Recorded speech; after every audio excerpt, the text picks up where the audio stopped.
Hey YouTubers, and welcome back to another episode here on ESGNet of MLB 17, the show St. Louis Cardinals Franchise, and this is the Redbird Report, episode number 6, as we're getting ready for the MLB first year player draft. Now, this is an annual draft that happens somewhere around the first week of July.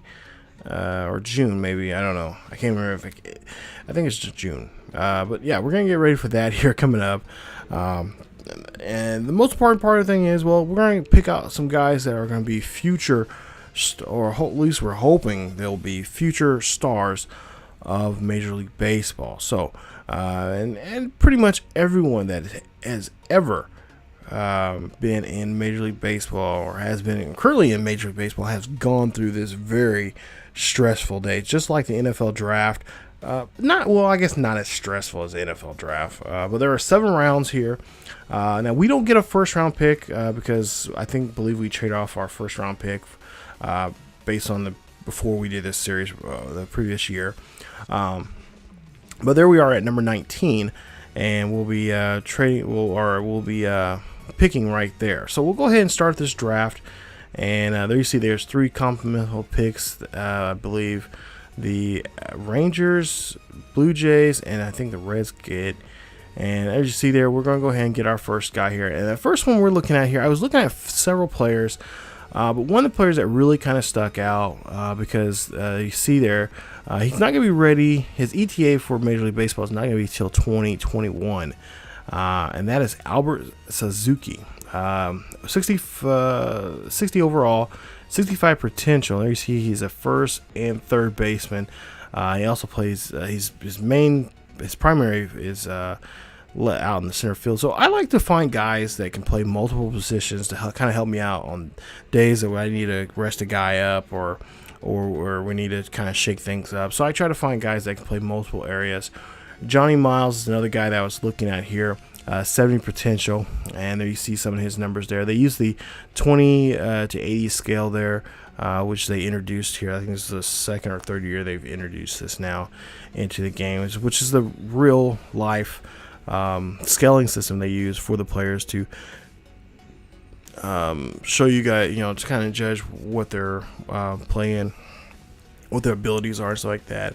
Now, some of these guys we did not actually. I think pretty much every guy that we've draft here in this one. You see Luis Vincano, I think that's how you say it. So a lot of these guys, I don't think any of these guys we actually looked at or even scouted or anything like that. So we're just going based off just the numbers there from scouting, and these are all the final numbers there that we eventually get to see there when scouting them. And then there you see Jarrett Rubio, another pitcher there. Now I said we were thin in a lot of areas, which were not really. I guess if you go by based, I guess overall or whatever, I guess you would say we are. But for the most part, I mean, we got quite a few areas where we can improve some areas there, and I kind of want to work on the infield because a lot of if you do this right, or if you recruit, or not necessarily recruit, but free agency right, you can find some really good free agents that can help you out in the long run that could play as role players. You don't necessarily have to find that big time player that you'll need that can change your whole franchise. You can find a couple of guys that can really help you out in the long run. That's at least always worked for me in past baseball games. I mean, I usually sign 1 or 2 guys for free agency, like I did. I think the Kansas City Royals franchise, I signed a couple of guys there that helped us out. But that's not really, it's finding the small players, the role players that can help you out, that can come off the bench, steal a base or get a hit or something like that. But there you see, we're just kind of signing these guys here. And they're just 1-year contracts there, and after this year we can go ahead and let them go if we want to, if they don't work out for us there. But I think in this draft, I think we had like 2 70s. They were above 70. All the rest were in the 60s there. So I think we fared so-so. Not really getting the guys we wanted because, like I said, we didn't get the first round pick, and you got 7 rounds. You don't know the potential of these guys, their true potential. Once at some point here, that's why they have an ETA of 2021 plus. So it's anytime after the 2021 season, they could be at that potential. If they're supposed to be potential 80, it's going to take some time for them to get up there. As long as you train them and work them out and all that kind of stuff. So that pretty much is the draft in a nutshell there for us in this one today. As I just kind of want to show you guys who we're drafting. We'll get into more about them here. Maybe we'll have a breakdown of them coming up here in a future episode of Redbird Report to talk about these guys. Don't know exactly where they're going to be at just yet. For the most part here, they may start off in Double-A.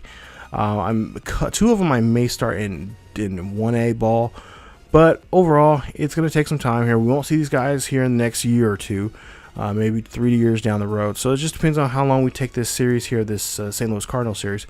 At some point here, we'll see them play in the major leagues here and play at Busch Stadium. So, but that's why I want to show you guys that today here. Show you just a quick look at the draft. If you guys have any questions or any concerns about what I've drafted and why I drafted them, let me know down below in the comment section. I will let you guys know and get you guys my train of thought. But like I said, I was based off going off of what their numbers were, of their overalls, and not to mention just the individual stats there that could help us out here in the long run. Because like I said, you never know. I mean, you got guys like Mike Piazza that were drafted, in I think in hundreds of rounds, and they become legends. Like, he's going to be inducted to the Hall of Fame this summer. So, you just never know who you're going to get. You might get a diamond, a valuable gem that just needs a little polish here and there for a while there until it becomes something magnificent. I can't even say the word magnificent or great or just awesome.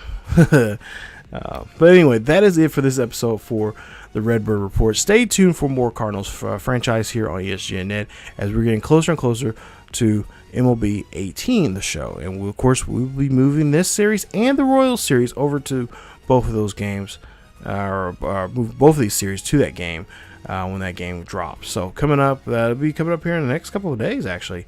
So thank you guys so much for watching. And again, if you guys enjoyed the video, please leave a like. Also, don't forget to subscribe if you have not yet subscribed. And also hit that bell notification for you guys to be notified when videos of this series come up, or any other series here on ESGNet. That is it from you guys. Follow us on social media. All of them are down below. And be a part of the ESGN Nation. That is it from me. As always, keep yourselves healthy. And I will see you guys next time.